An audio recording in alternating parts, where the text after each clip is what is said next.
unit at the postgraduate school. I'll be your moderator for today's session. I would like to welcome all of you, everyone, to today's session under the theme VIVA, which is a doctoral degree oral defense. We have a serial of workshops for this month. So the topic for today is general guidelines and policies. Um, Before I move on, I just want to clarify the housekeeping rules for this workshop. Please note that this workshop is being recorded and all the resources as well as the recording and presentation slides will be shared to your respective module communities. I will enable all your mics. Please make sure that there is no background noise coming after your mic has been enabled. If you do have a question, you are more than welcome to raise a hand or just type in the chat box or under Q&A. Myself, and colleagues will notify you and notify Prof if there is any question. Therefore, you may proceed asking your question, or we can just read your question. As I've mentioned, this workshop is being recorded. The resources will be shared. And as well as I will also be sharing the feedback evaluation. Please feel that it takes about 5 minutes or less. It helps us in terms of reporting as well as to give feedback to our facilitators and also organizing more workshop of this kind. Without any further waste of time, colleagues, allow me to introduce our facilitator for today, which is Prof. Pillay. Prof. Pillay joined Technikon Witwatersrand as a lecturer in chemistry on the 1st of July 2001 and is now 23 years in service at the University of Johannesburg. She is currently a full professor of analytical and environmental chemistry in the Department of Chemical Sciences at the University of Johannesburg. Her research interests are in developing nanomaterials for water treatment and forensic applications. Prof has to date hosted 5 postdoctoral research fellows and graduated 20 master's students and 13 PhD students. Prof has published 77 journal articles in the internationally accredited journals, 6 book chapters, 2 conference papers, and filed 1 patent. Prof. Pillay has presented papers at 12 international conferences and has a Scopus Edge Index of 34, Google Scholar Edge Index of 35, and 2,943 citation. Prof. Pillay served the Department of Chemical Sciences as a deputy head of department, teaching and learning for 3 years, and also represented this department on faculty teaching and learning committee and faculty higher degrees committee. Prof. Pillay has additionally served as a reviewer for several internationally accredited journals, as well as served on review panels for the National Research Foundation and Water Research Commission. Prof. Pillay, without any waste of time, I think you may proceed with the session. Before Prof, if I may ask, do you prefer us to take questions while you're still presenting, or you prefer to have a certain time where you will allow questions to be asked? I think let me do my presentation and then we can have an open-ended question and answer session. Okay, noted, Prof. Thank you. You may proceed with the session. Thank you so much, Prof. Okay, thank you very much. Good morning, everyone, and apologies for being a bit late. I'm going to, quickly share my screen and you can just open up my presentation. Okay, can I get confirmation that everyone can see my slides? Yes, Prof, we can see your slide. Okay, all right, thank you very much. So basically what I'm going to give you is an overview of the VIVA and the assessing chair processes. the emphasis of this workshop is really on the policy and the processes, the guidelines that we follow. And then you have other workshops that will sort of support this, because I see that there is another workshop on the non-assessing chair as well, who's an important person that serves on the committee for the VIVA. So that's basically what I'm going to do, give you a brief overview on the VIVA in terms of it having been something new that's been implemented at UJ at the moment, and something that was started off by the Faculty of Humanities, and we all decided to follow suit for quality control purposes as specified by the Council for Higher Education. Okay, so basically, I'm just going to give you a brief overview of what this VIVA is, what are the benefits and opportunities and the rationale behind it, how it can actually influence the final results of a PhD student, and guidelines on how to prepare a student, and also on how students can prepare themselves for this kind of situation. And then we'll have an open discussion session where you can feel free to ask any questions.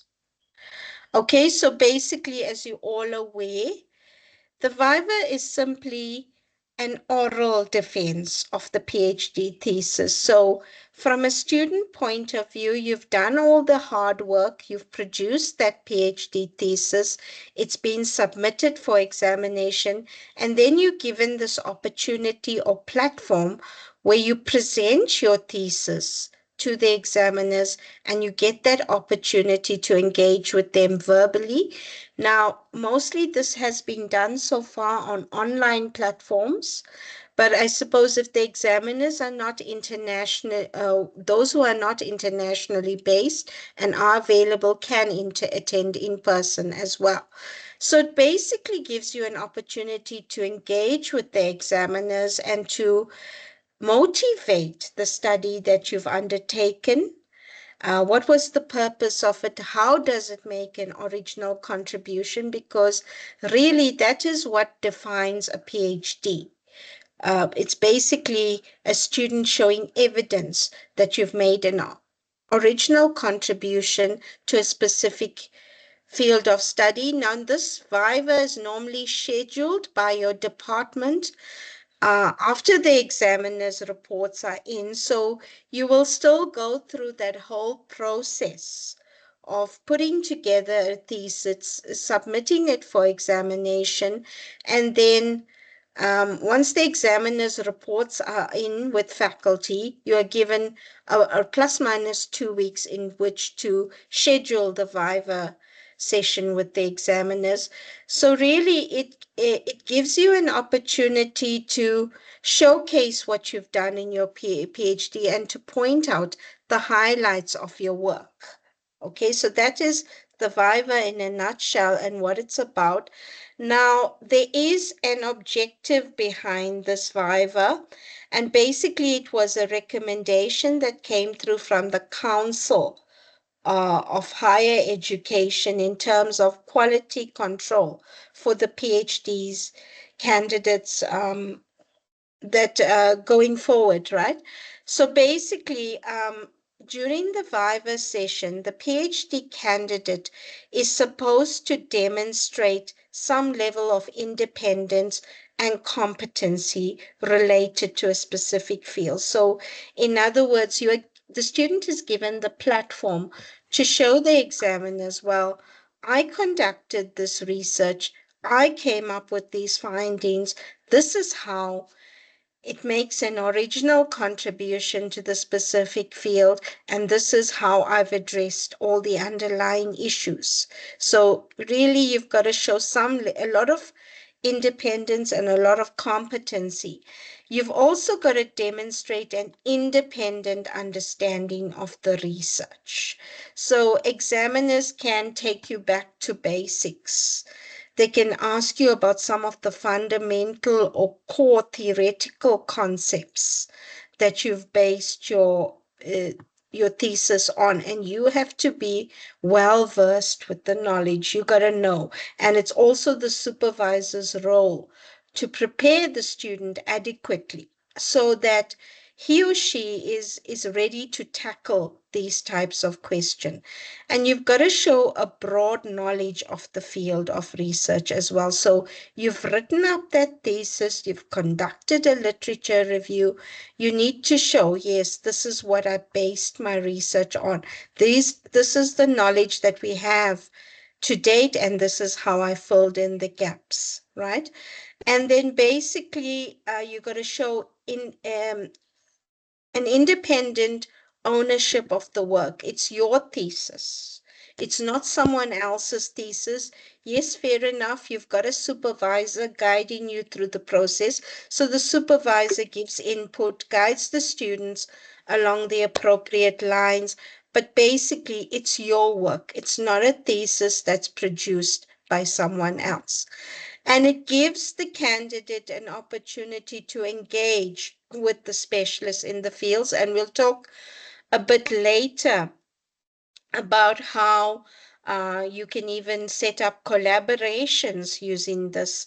And basically, one of the fundamental requirements that you got to show in terms of the NQF requirements is that you've met all the minimum requirements for a doctoral degree. So that's basically what the examiners are going to look for when you present your PhD thesis. Sorry. Now, most departments at UJ have adopted a specific format in which this PhD oral defense or VIVA takes place. So a non-assessing chair has to be appointed by the department, and normally it's the supervisor that's given the opportunity to appoint the non-assessing chair. Now, the non-assessing chair is usually the head of department or a senior colleague in the department. So if your head of department is usually not available, um, anyone appointed at professor or associate professor level can stand in, like a deputy HOD and so on. But you as the supervisor are given the opportunity to appoint the non-assessing chair. And what we've done in our faculty is we've adapted the nomination of assessor form, where on the form we also indicate whether the non-assessing chair has been appointed or not. Now, the non-assessing chair is there to oversee the whole process to make sure that the correct procedure is followed, right? And it's completed in on time. So normally what we are currently doing in our department is we allocating a minimum of 2 hours where the candidate is given an opportunity, sorry, I beg your pardon, is given an opportunity to present for 60 to 90 minutes, and then they're given opportunities to address questions from the examiners and from the audience. And like I've said, yeah, it can be done in a virtual format and an in-person format, or it can be a hybrid where you have both online and in person. And basically, as you know, the requirement for a PhD is at least one of the assessors has to be an international assessor. So um, normally, you may find it more convenient to organize it in a hybrid format so that the examiners can attend online if they are based internationally. And then you also have an in-person audience from your department to engage, right? And like I said, the duration is about 60 to 90 minutes, but that's just the presentation by the candidate themselves. In terms of the overall time allocation, it takes about plus minus 2 hours. Now, very importantly, the non-assessing chair is there to see that the candidate does not communicate with anyone in or outside the room during the oral defense. So the candidate comes there prepared with his or her presentation, and everything goes forward. There's no communication with anyone except his presentation to the audience. Okay, then after the oral defense and the student or the candidate is given an opportunity to address any questions or comments or suggestions from the examiners. Usually all three examiners are invited, but in exceptional cases where one examiner is unable to attend, at least a minimum of two of the examiners must be present. Then after the student has addressed questions from the examiners, then the online and the in-person audience is given an opportunity to ask questions. Thereafter, the student is asked to leave the room, and the supervisors of the student remain to answer any questions that the assessors may have and to provide any clarity wherever it's needed. So basically, the supervisor needs to be prepared as well to tackle any queries or issues from the examiners. And then once that has taken place, then the supervisors are asked to leave the room, and then the non-assessing chair engages with the examiners on what are their recommendations based on what they've observed about the candidate during the presentation. So basically, the examiners are given an opportunity to give a joint recommendation. In other words, that they mutually agree that after listening to the oral defense by the candidate, they are convinced with their decision that they made after that the decision that they made after examining the written thesis stands. They are also given an opportunity to say whether or not they want to change their recommendation. And basically, if any of the assessors do not reach a joint recommendation, then they're going to provide the non-assessing chair with sound reasons why. And then normally a secretariat or a note taker sits in to record all the recommendations from the examiners. And well, I've never come across a case so far where the examiners have not mutually agreed on a decision. So the cases I've come across so far is usually there's not much of a change between the original decision after examining the thesis and the decision after the VIVA is conducted. And once that has happened, then basically what happens is the non-assessing chair sends out a letter to the examiners to sign for them to confirm that after the viva they are happy and the degree may be conferred on the candidate. And that document obviously serves together with the students' results at the Faculty Higher Degrees Committee, right? So right now, this is the image that most of us have of the viva in our heads. Both from a student and a supervisor perspective, we're seeing it as this horrible monster that's come into our lives, that's given us this sort of extra work to do in terms of preparing the student and also in terms of the student getting to prepare for the presentation. And not all students are good speakers, so it can be intimidating to the students. But I want to encourage in this workshop for us to move away from this horror image and to rather see the benefits of this engagement.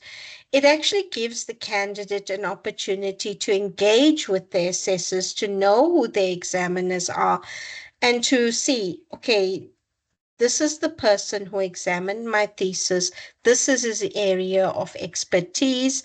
And it also gives them an idea of how to clarify and justify. So the most important point that supervisors need to bear in mind when preparing their student for the VIVA is that the justification of the project is very important. And I often encourage my students to have a special slide dedicated to what was the original contribution? What difference has that PhD made? Because that really needs to come across clearly to the audience, right? So it gives the candidate some opportunities to reflect on their work, right?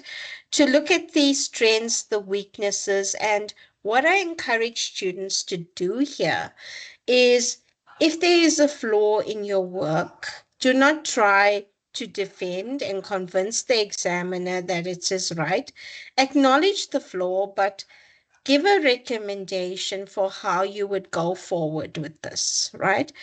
And then there's opportunities for networking. Now, remember, your PhD candidate needs to look forward to something beyond the PhD, either a postdoc or maybe even a position involving research where he or she wants to network. So it gives the student an opportunity to network and make contacts with potential collaborators here for future work. And the focus should be more on growth and future research perspectives. Now, we all know that no project will solve all the problems. No project will solve all the research that questions. So whatever could not be addressed needs to go forward in future research. So the candidate, when presenting, is encouraged to present how will we address the flaws going forwards, right? It also gives the examiners an opportunity to change their assessment outcome and looking at this from a positive perspective. If, for example, an examiner decided to make a recommendation that he wants to see major changes in the thesis because he did not get this and that. So this provides the student or the candidate with a platform to convince the candidate, the examiners of the benefits of the research so that after listening to the candidate, the examiner can step in and say, okay, now I changed my mind. Now I realize what the importance of the thesis was. So it can be positive. It can also be negative in the sense that the examiner may pass a thesis or may recommend minor corrections and so on, but then may decide, no, this needs major changes or major reflection and so on. So we as candidates and supervisors need to be cautious in preparing. Basically, you want an outcome that's positive. And I really feel that if the student is properly prepared before the session, there shouldn't be any issues concerning this, right? Just to remind everyone, so normally 3 assessors are appointed for the PhD qualification, and usually one has to be an international assessor. There are 3 categories here at UJ for which, and I think most institutions adopt this approach, is to accept the thesis as is, or you recommend minor corrections or major corrections. We very seldom get the case where a thesis is totally rejected. Normally, if the examiner feels there's a lot of errors, they normally send it back and say, fix it and we'll re-examine. I've never really seen a case where a PhD has been totally rejected, but bear in mind that the VIVA can change the examiner's perception. So it's very important for the student and the supervisor to be well prepared for the session. Okay, so these are the different categories or outcomes. Usually what I've seen so far is that if there's normally an accept or a minor or major corrections, the VIVA normally supports the recommendation, and it's just up to the candidate and the supervisor to get the correction done, and then the thesis just gets passed and the degree gets confirmed, right? So you can have cases where examiners make different recommendations. So, for example, you may get the case where an examiner may recommend minor corrections and the other may recommend major. You can have a positive outcome in the VIVA where both can mutually agree on minor corrections, right? So, this is just to give you an idea of how the VIVA itself can change an examiner's original decision. Okay, and then just some point for the students and the candidates themselves to remember when preparing for the VIVA is nobody really wants to see you fail here. So we need to get that horrible monster image out of our minds and approach this with a positive framework or positive mindsets. You've done a lot of hard work in 3 to 4 years, so everyone wants to see you succeed. So present it with confidence. What's very important is for you to show the examiners that you really know your work. You're on the ball, you've done the work, you know it, right? Do not show any hesitation or any lack of confidence and so on. So, and you've done the work, you know the work. So you show evidence that you know the work. And then everyone is looking for progression and further development. So make recommendations for future work. Say that these are the aspects that I was not available or not able to do address in the study, and going forward, I recommend this. And remember that the criticism often given by examiners is constructive criticism. It's criticism that's meant to make your thesis better and to improve your work. So if the examiner suggests something that you didn't think about or your supervisor did not think about, acknowledge it. Thank the examiner and say, going forward, this is how we're going to do it. So basically, you treat this like any other review process. Even when you get comments back on your papers and the reviewers give constructive criticism, we all often respond to that. And we say, thank you for the suggestion, and this is how we addressed it. Take that kind of approach when preparing for the VIVA. And it's important for both students and supervisors to bear this in mind. And what really works well and what's worked well for me so far in the VIVA that I had is to get the student to have a practice session with yourself, the supervisor, and the group, so that the student is exposed to different kinds of questions and given some guidelines on how to improve before he or she appears before the examiner, right?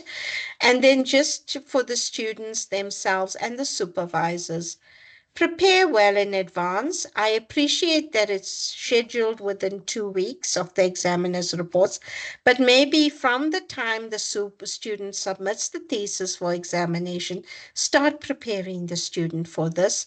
Once the narrative reports from the examiner comes in, you can study and prepare the student for possible questions that he or she might get from the examiner. Look, no study is perfect. Every study will have weaknesses in it. It's important to acknowledge the weaknesses and to say how going forward you're going to address them.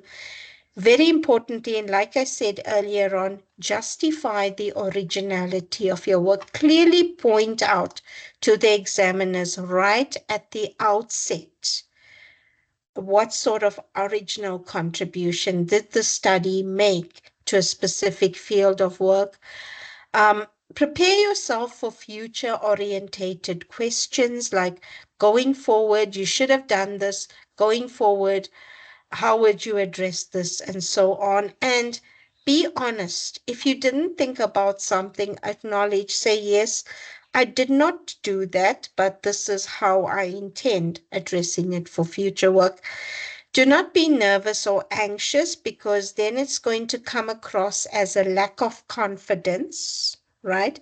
So be confident, show the examiner that you know what you're talking about, right?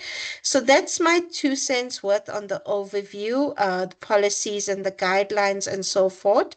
I want to thank you for taking time to listen to me. And now I think we have more than enough time to open the floor for questions that any of you may have. I see a hand from Abdullah Ali Hassan. Please go ahead and ask your question.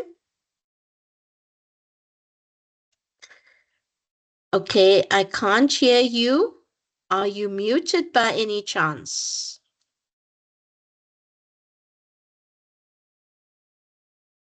Yes, you are muted. Please unmute and ask your questions. Okay, in the meantime, I'll take the question from Maropene Rafolo. Please pardon me if I did not pronounce your name correctly. Please go ahead and ask your question. Good morning, Prof. Can you hear me? Yes, I can hear you. Thanks very much. Thanks for the great presentation. I'm a PhD student there, and my thesis was just submitted, so I know I'm going to be going through the VIVA.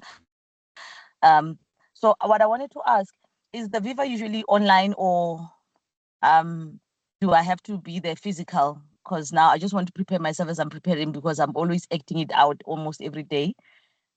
Just wanted to be sure.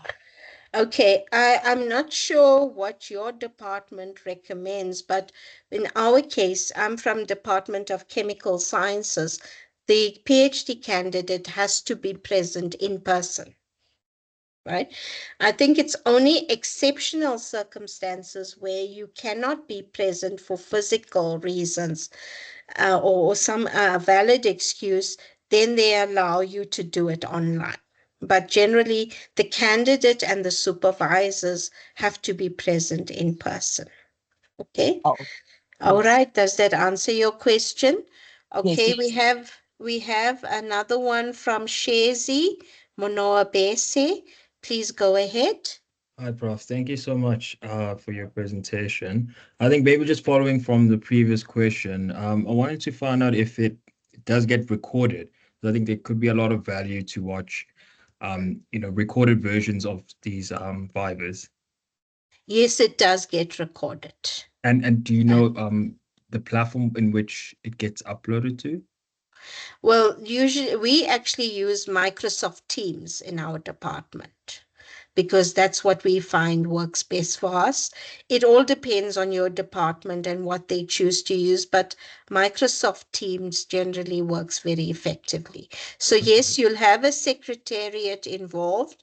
The secretariat is responsible for recording the minutes and also recording the meeting so that recordings are available to students and supervisors going forward if they need that information. Okay. Does that help you? Thank you so much, Prof. Thank you. Okay. Okay, then we have Jean Nestor. Go ahead, ask your question. Hello, Doc. Hello, Prof. Thank you very much for the presentation. It was very insightful. My name is Jean Nestor, and my Viva is actually tomorrow. And thank you for the insight. I just wanted to ask a question in terms of like we have to summarize a whole work. We're talking about over 200 pages probably of a thesis to talk about it in 30 minutes. So what are the main highlights that we need to put in the presentation Okay. based on your experience? Okay. Again, it will be up to you and your supervisor to decide, depending on which field or which faculty you're involved in.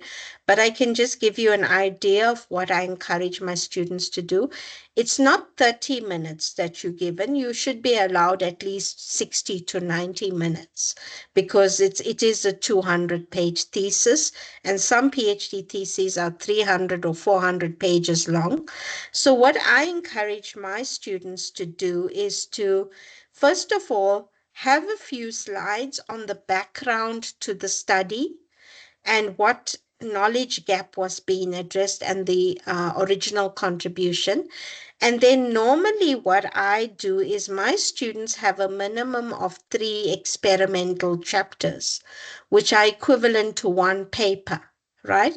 So I get them to present the highlights of that paper and just summarize the conclusions. And if it's being published, they also highlight to the examiner which journal it was published in and so on, right? They do that, and then right at the end, they give the overall conclusions and the recommendations. I'm happy to share with you one of my PhD student slides if you wish to have a look at that.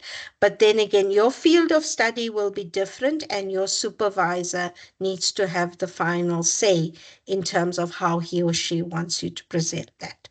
Okay, but does that help you a bit? Yes, it does. It does. Okay.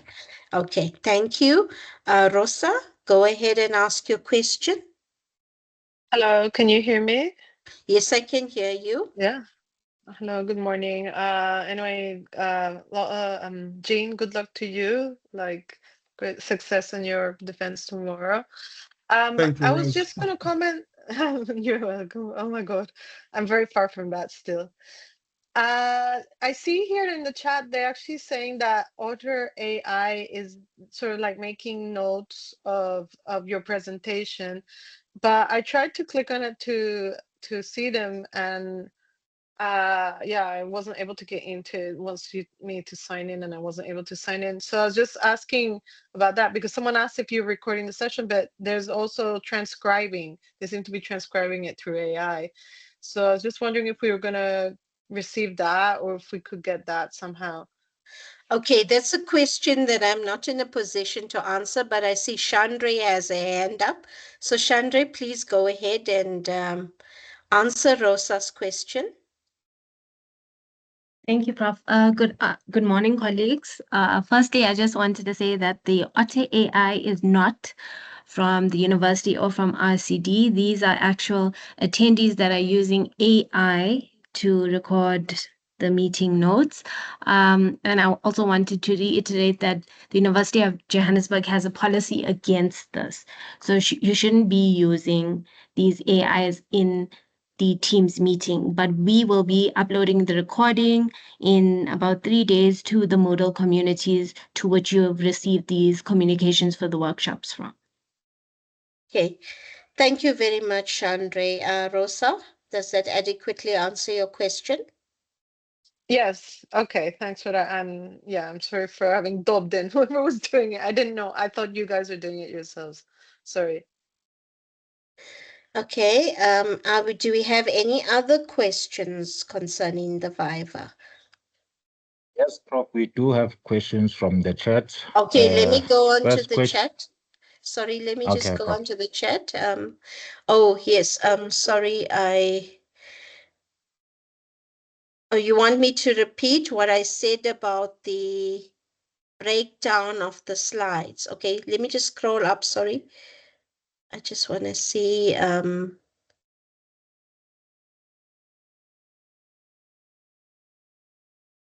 what other questions there are. Okay, there's The one other from, okay, question is so, from Gabelo. okay, sure. Yes, does VIVA determine whether you passed your PhD or not? Okay, yes, it does. It's actually the final rubber stamp on your PhD. So it is a formal requirement. And yes, it's really important for you to give it your best shot. Okay. And then I see another question from Londolosi Ndlovu. So when is the right time to effect corrections based on the examiner's comments? Wait for VIVA for clarity or to address before VIVA? Well, again, that will be up to you and your supervisor. Basically, if there's any of the comments from the examiner which you are unsure how to address, yes, the VIVA gives you an opportunity to ask the examiner about that. But generally what I do is I encourage my students to go through the examiner's comments, prepare a response to examiner's document, and to align their presentation with that, because it's important for you to show the examiner that you've taken their comments into consideration. Okay, so I encourage that, and you and your supervisor can decide what's best. But my students generally work through the corrections, they prepare the response to examiners, they align their presentation with that. And so by the time they're ready to present, they know in what format they're supposed to do it.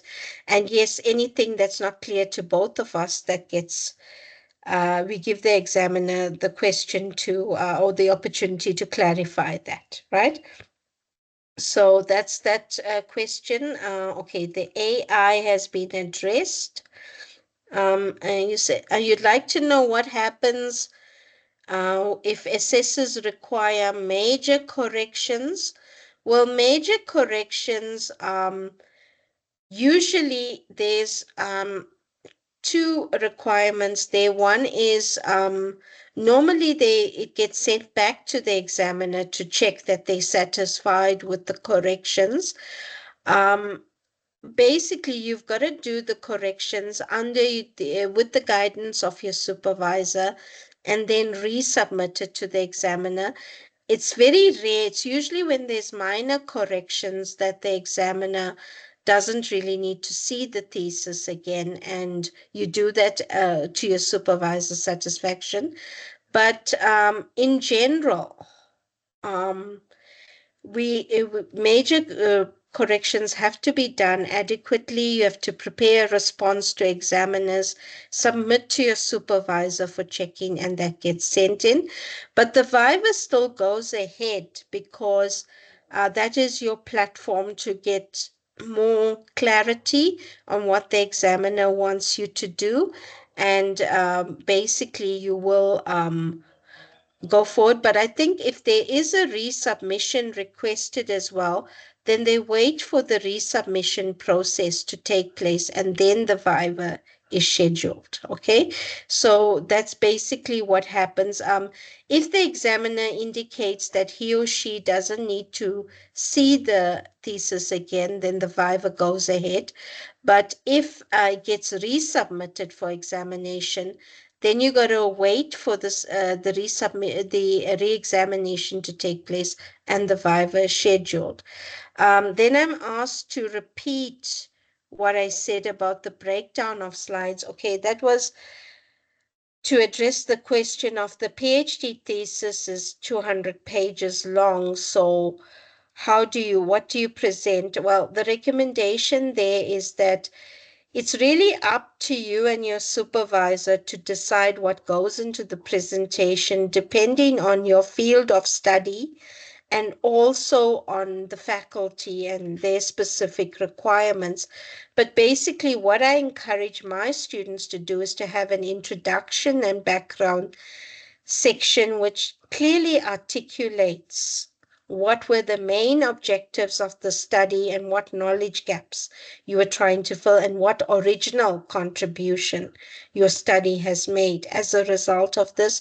And then you highlight the important points from each experimental chapter, where you give your sub-conclusions, and if they work from a specific chapter has been published already, you highlight that, and then you give your conclusions at the end and the recommendations for future work. So that's basically the format we follow. And with the permission of my PhD student who has already gone through the VIVA and been successful, I will be happy to share her slides with you, so you can see that format, right?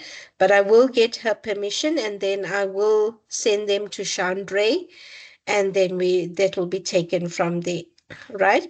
Then I have another question here. What could go so wrong during a VIVA that may cause examiners to require major changes or possibly reject a thesis? What major mistakes should candidates avoid? Now here, it's for you to basically follow the guidelines of your supervisor when you're preparing the thesis. Remember that the thesis doesn't just get submitted to the examiners. Your supervisor has to read the thesis a couple of times and then tell you when it's ready for submission, right? That's the first thing. Then when preparing for the VIVA, right, you and the supervisor need to make sure that you are properly prepared.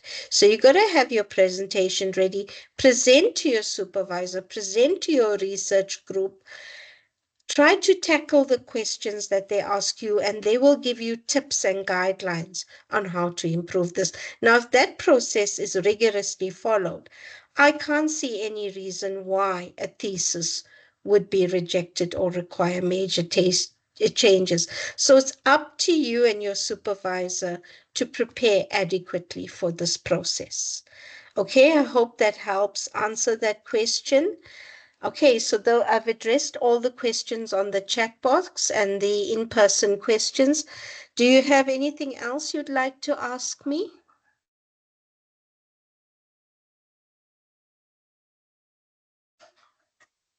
Okay, we have a question from Duduzile Modiba.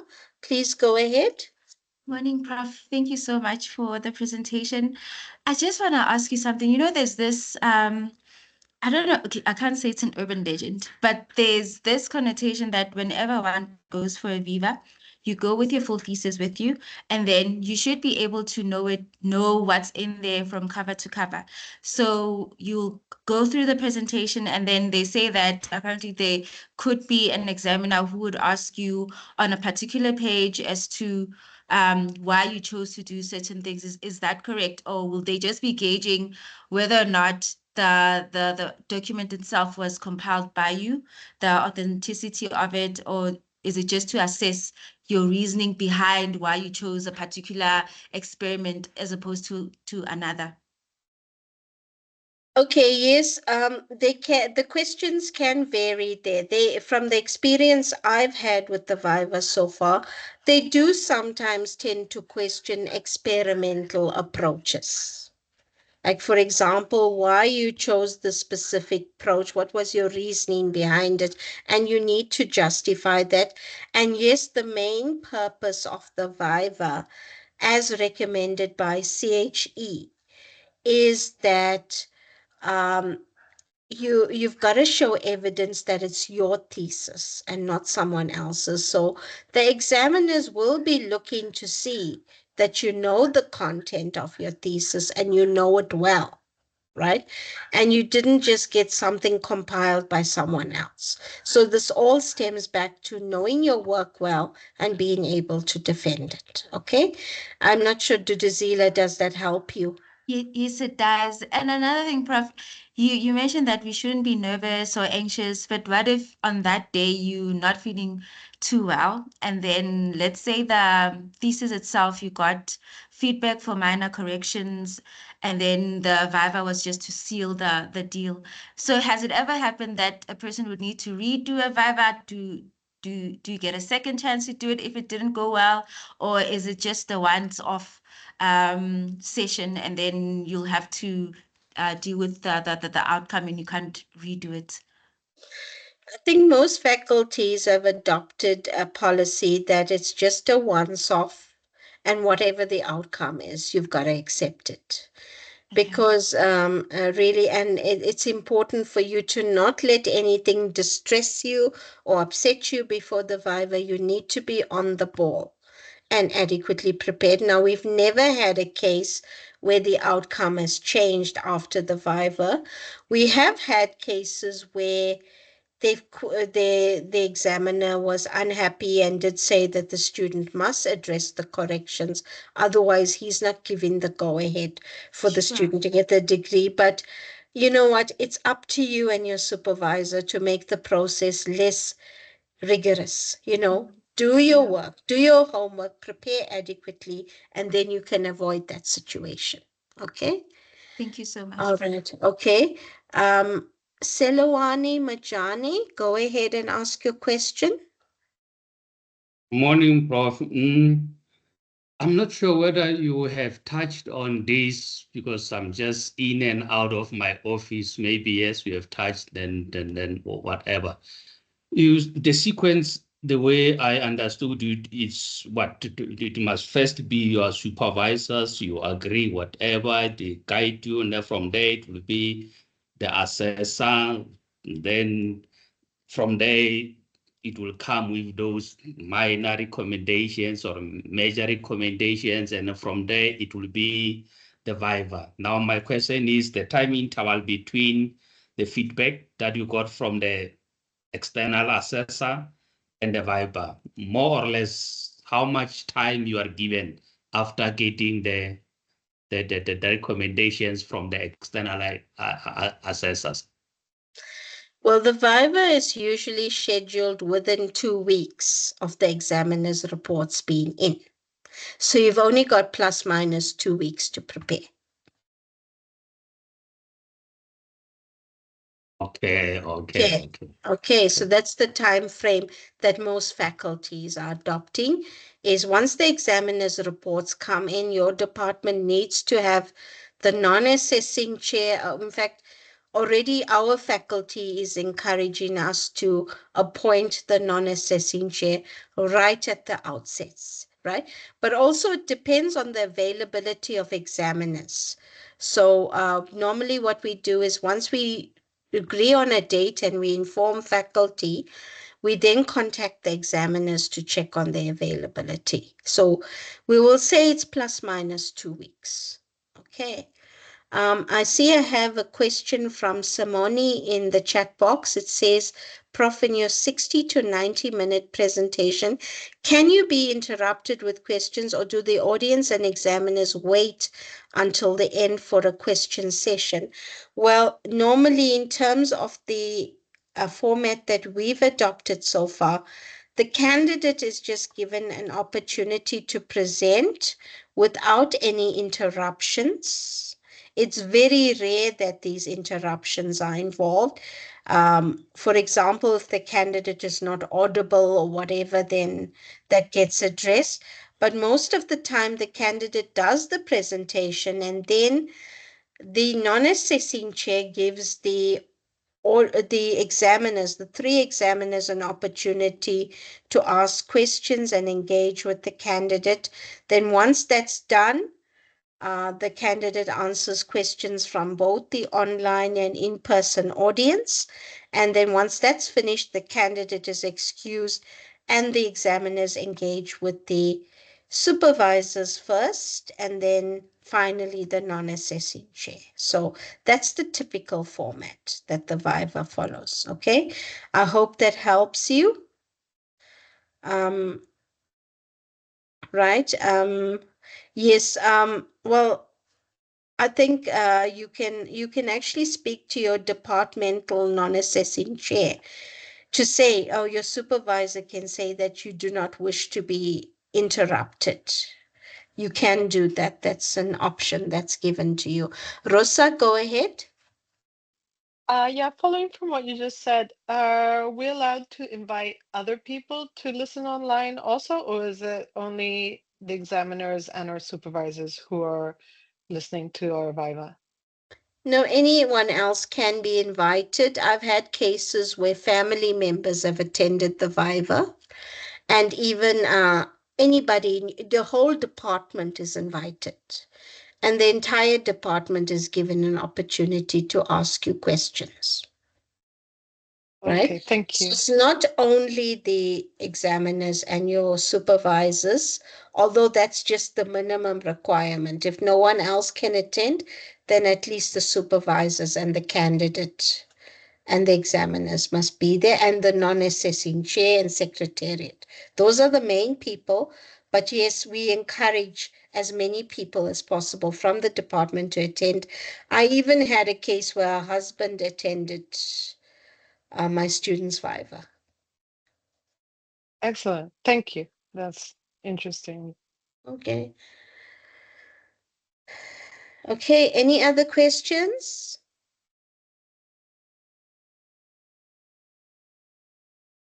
Prof, can I Yes. just maybe add something? Sure, Chandra. Thank you. For the staff that are here, I know that the VIVA is not fully implemented in all faculties, but the humanities have all the paperwork and documents uploaded on the website if they want to get a sense of the process as well. Yes, yes. I think it's important. I'm not sure about our faculty documents. If they are ready, I'll see if I can get access to them and I'll share it with you, Chandra. Then you can also make that available to them. Thank you, Prof. I think the participants will appreciate that. Yeah, sure. Look, it's something that's new, but like I said, don't see it as a monster. Approach it with a positive response, and you should be able to be successful at it. Okay. Any other questions? Okay, there's one on the chat box. There's a request to share the link for the humanities. I think, Chandra, you said you'll share that link. Then if examiners ask questions outside the scope of the thesis to see how well read you are, how badly will that hurt if you don't have an adequate response? Well, like I said, be honest. If you don't know something, say it. But address it in a way that are you showing the examiner respect and you're saying, thank you for bringing that to my attention.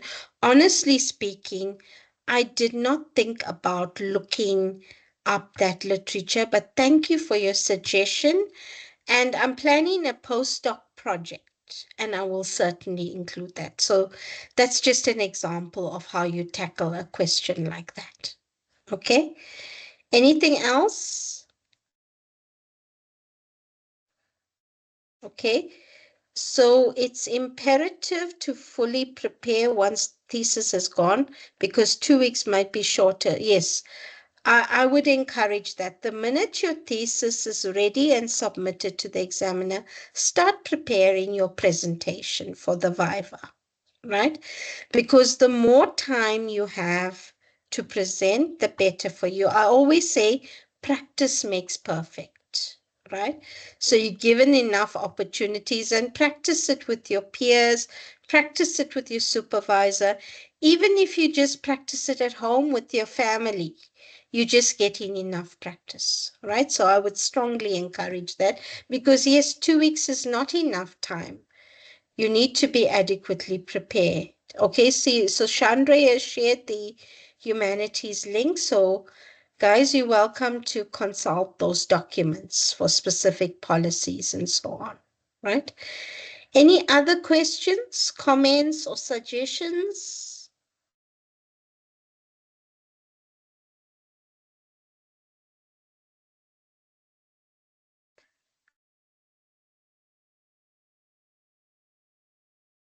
Okay, we still have just under an hour left, so if you want to ask me anything, you're most welcome.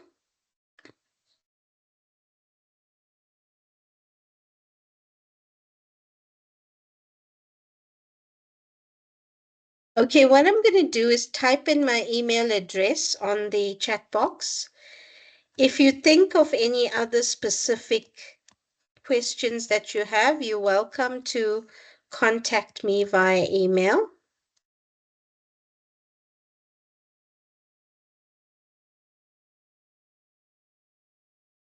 Okay.